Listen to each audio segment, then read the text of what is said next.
that difficulty. Is that gone? Ross Taylor's putting his arm under his back. My goodness, when it goes wrong, it goes totally wrong for one or two teams in this tournament.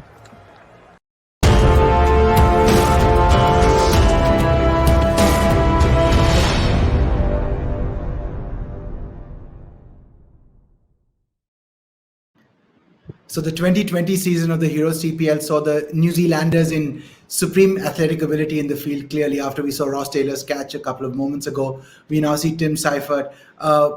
Danny, what was happening in the Heroes CPL last year? What is up with the Kiwis? Well, it was about getting here because of COVID.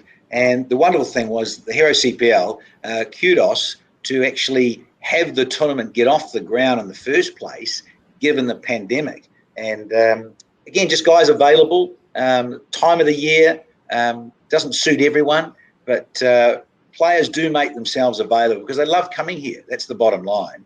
And Seifert, who, as people, cricket fans watching cricket in recent times, know that he's a bit of a clone of his hero, which was Brendan McCullum. Of course, is the coach there now at TKR. So Timmy Seifert, live wire, bubbly guy, zip. And that's what wicketkeepers do. And then that's, seeing something like that, quite extraordinary. But, you bat keepers in the modern era to do that. Glove off quickly, pick up, side on throw. This time it hit.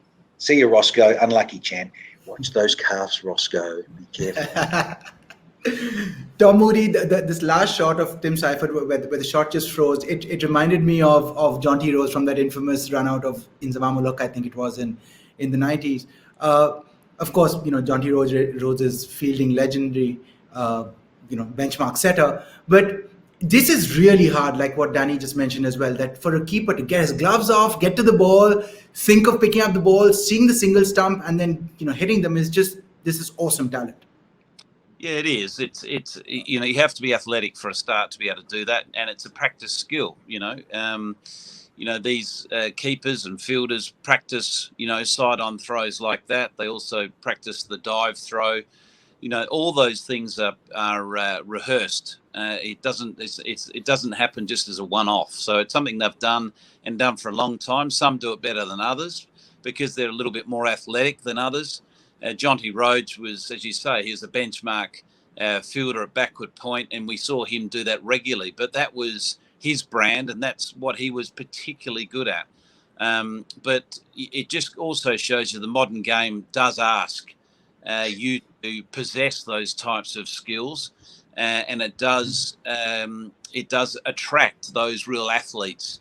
And when it comes to selection, at the end of the day, you tend to look at not only the batting and bowling skill of someone, but you also look at their athleticism and where they're going to fit into the field. Because if you can have a few fielders, I know that was an example of a keeper, but if you have a few fielders that can pull off those types of half chances over a tournament, it makes a significant difference to your campaign. Absolutely. I mean, that was just an awesome effort to